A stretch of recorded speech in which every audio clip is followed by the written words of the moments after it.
Ngayon na lang ulit nakalabas ng bahay. Dapat kanina pa eh. Kaso abnormal itong ulan. Punta muna kami ng kabilang bayan. Papasama kasi itong nanay. Hindi nyo na itatanong.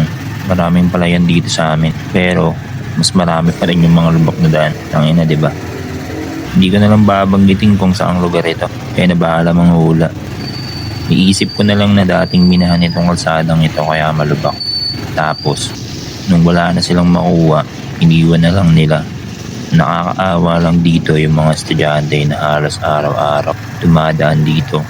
Naglalakad, papasok at pauwi. Ang delikado dito ay kapag umuulan, maputik, pwedeng pagmula ng aksidente. Tangin na kapag nagkapera nga ako, paparides ko itong buong kalsada na to para hindi na maputik. Tsaka may design pa, di ba? So nandito na rin kami sa palengke. So dito yung sentro ng bilihan lahat-lahat.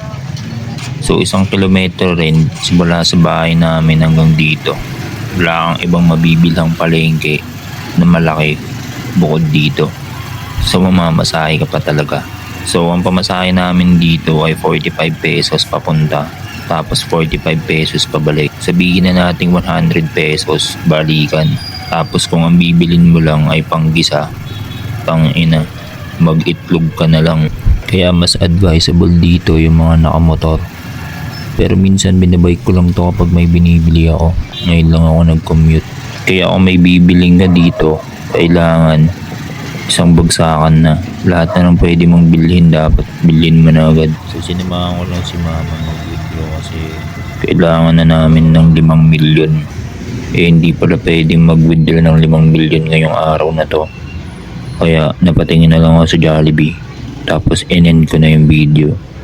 Maraming salamat. So katangina, bakit parang kaboses ko si Taguro dito?